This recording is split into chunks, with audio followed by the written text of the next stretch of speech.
भी नहीं होगा। बड़ी अदब के साथ मौलाना अफजल कमाली साहब दामद बरकातुहुल्लाह को आवाज दे रहे हैं।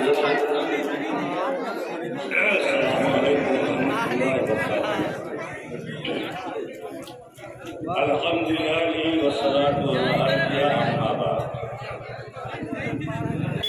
माशाअल्लाह।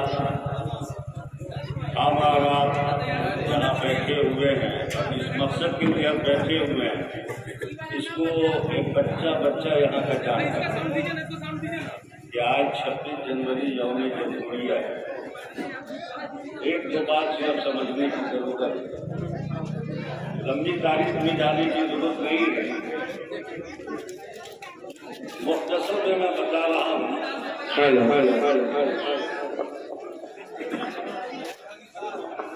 लाहौर एक इजलास से आम हुआ, लाहौर पाकिस्तान के हिस्से उस जमाने में हिंदुस्तान में लाहौर में एक इजलास से आम हुआ। उस इजलास से आम में तजवीज़ पास हुई। मैं तो बीचे में आ जाए बच्चा 1930 को अगर रहमान ये बच्चा तो बीचे में मैं बार बार आ जाओ यह बच्चा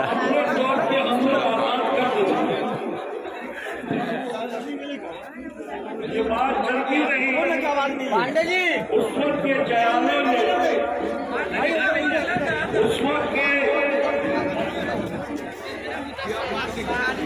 लोगों ने, कुर्बानी देने वालों ने इस बात का इंतजार किया कि बरतानवी साम्राज्य है तेरे उस पैगाम पे अमल करती है या नहीं करती है।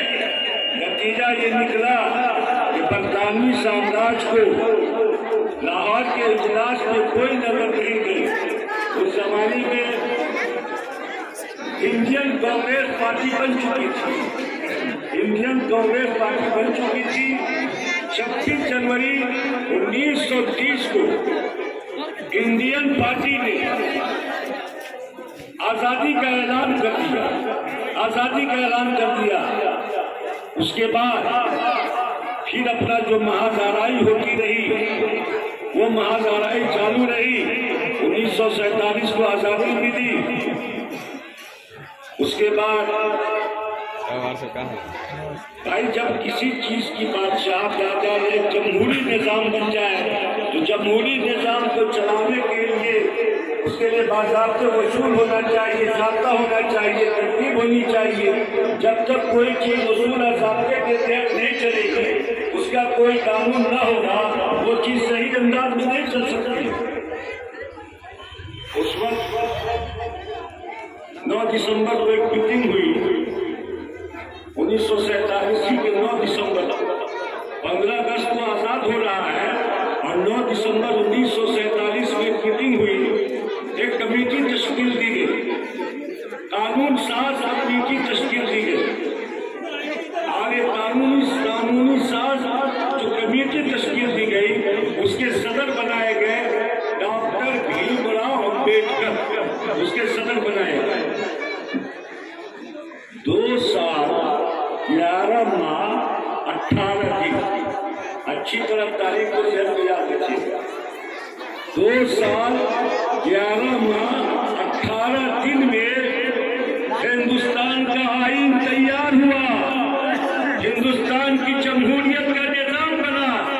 जमहूरियत का मतलब ये होता है कि हर मजहब को मुकम्मल आजादी हो, चाहे हिंदू हो, मुस्लिम हो, सिख हो, ईसाई हो, कोई भी हो, सबको मुकम्मल आजादी का इख्तियार है। हिंदुस्तान की दफा 25 में है, हिंदुस्तान की दफा 24 में है कि हर मजहब वाले हिंदुस्तान की सरजमीन पे अपने मजहब के एतबार से खुल करके अपनी चीजों को वो कर सकते हैं। उस पर किसी का कोई दबाव नहीं है।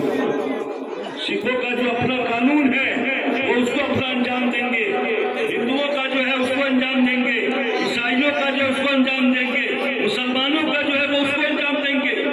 किसी पर कोई जबरदस्ती नहीं, कोई जोर नहीं, किसी पे कोई रोक नहीं। आज हमारी all India Muslim personal board ये कोई नई की तंजीम बनी हुई नहीं है। All India Muslim personal board अंग्रेजों के जमाने ही में बनाया गया और दस्तूरी तंजीम है, आईनी तंजीम है, शरई तंजीम है, शरीयत के सारे कवानीन उनके अंदर है और शरीयत का जो कवानीन होगा आलिमिया मुस्लिम पर्सनल बोर्ड वही आप पे लागू करेगी और उसके मुताबिक हमें अपनी जिंदगी गुजारना। जमहूरियत का मतलब ये होता है। आज ये 26 जनवरी का प्रोग्राम कर रहे हैं, खुशी मना रहे हैं, सब लोग खुशी मना रहे हैं, सबों के बजनों ने कुर्बानियां दी है, हमारे बड़े ने अपने खून को बहाया है, गरम गरम लहू उनका निकला है, हजारों नहीं, सैकड़ों नहीं, हजारों नहीं, लाखों का गले कटी है, लाखों का गले कटी है। आज की ये जो खुशी है यौम जमहूरिया, इसकी खुशी अलग है, आजादी 47 की खुशी अलग है। वह हिंदुस्तान की आजाद होने की खुशी थी या हिंदुस्तान के कानून की खुशी। हमारे मुल्क का, हमारी जमहूरियत का जो निजाम है, जो कानून है, उस पर हमें जिंदगी गुजारना है। हमारी शरीयत, हमारा इस्लाम, हमारा मजहब प्यार और मोहब्बत का दर्श देता है, अखुवत और भाईचारे का सबक सिखाता है, एक दूसरे से मिल मिलाकर रहने का दर्श देता है, इंसानियत को पहचानने का दर्श देता है। हमारी जो शरीयत का कानून है उसका यही मतलब है। 26 जनवरी यौम जमहूरिया का जो पैगाम है उसका भी यही पैगाम है। ऐ मुल्क के वासियों, चाहे तुम जिस मजहब से ताल्लुक रखते हो उससे कोई मतलब नहीं है, लेकिन एक मुल्क में रहने वाले हो, एक मुल्क की मिट्टी के हो, इसलिए सब लोग आपस में मिलजुल करके रहो। आपस के इत्तेहाद में है ताकत खुदा की, आपस के इत्तेहाद में है ताकत खुदा की, मिलजुल कर साथ रहना है इबादत खुदा की। तन्हा न चल सकेंगे मोहब्बत की राह में, तन्हा न चल सकेंगे मोहब्बत की राह में, मैं भी चल रहा हूँ, आप मेरे साथ जाइए। आज आपने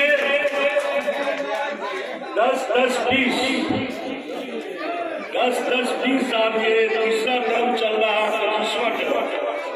अजीम सफदर हुसैन को आप तमाम पंचायत परगोना की जनता ने एक नौजवान, जिहोश नौजवान, बोलने वाला नौजवान, सोच समझ रखने वाला नौजवान, अक्ल दानिश रखने वाला नौजवान, जिससे पंचायत का भला हो, पंचायत के गरीब तबकों का भला हो, पंचायत के कमजोर तबकों का भला हो, इसके लिए न सब लोगों ने मुंतखब किया, तन धन की बाकी आपने लगाया, अपने वक्त की आपने कुर्बानी दिया, आपने मेहनत किया। ये नौजवान अगर इस मैदान में, इस पंचायत में आएगा, हमारी पंचायत का भविष्य इंशाअल्लाह बेहतर है, नुमाया काम होगा, नुमाया कारकर्दगी होगी, गरीबों पे जुल्म नहीं होगा। हज़रत उमर फारूक रज़ियल्लाहु ताला अन्हु के जमाने में एक टिक्की के घोड़े से हज़रत उमर फारूक के बेटे का घोड़ा आगे बढ़ गया। उसको हज़रत उमर फारूक रज़ियल्लाहु ताला अन्हु ने, उनके बेटे ने उस टिक्की के घोड़े को रोका और उसको सवाल तो मारा घोड़े से कि तुमने मेरे घोड़े से आगे घोड़ा बढ़ा लिया, तुमको पता नहीं है मैं खलीफतुल मोमिनीन का बेटा हूँ, मैं अमीरुल मोमिनीन का बेटा हूँ, मैं उमर का बेटा हूँ। वो किप्ती ईसाई कहीं नहीं गए, हंगामा नहीं किया, गोली बंदूक नहीं निकाला, बाकी नहीं बनाया, डायरेक्ट अमीरुल मोमिनीन हज़रत उमर फारूक रज़ियल्लाहु ताला अन्हु के पास गया, कहा है अमीरुल मोमिनीन, ए इस्लामों के बादशाह, ए मोमिनीन के सरबराह, मैंने सुना है कि आपकी शरीयत इंसाफ देती है, आपकी शरीयत जुल्म के खिलाफ रहती है। हज़रत उमर ने कहा, बहुत माजरा किया है, मुकदमा किया है। कहा या अमीरुल मोमिनीन, मुकदमा ये है कि मेरा मुकाबला आपके लड़के से घुड़सवारी में था, मेरा मुकाबला आपके बेटे से घुड़सवारी में था, मेरा घोड़ा तेज था, आपके बेटे के घोड़े से आगे निकल गया, आपके बेटे ने मुझको रुकवा कर अभी मुझे घोड़ा मारा, तो मेरे घोड़े से तुम्हारा घोड़ा आगे क्यों चला गया? क्या बात सच्ची है? क्या बुलाओ?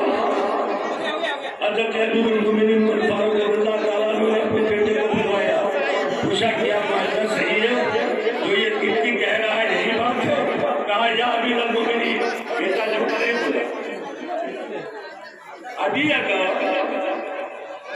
का बेटा गलती कर जाए, अब कोई आपको गार्जियन को जाकर के कहता है कि आपका बेटा ऐसे किया है, तो कहने वाले से ही गार्जियन लड़ेगा, कहने वाले से लड़ेगा।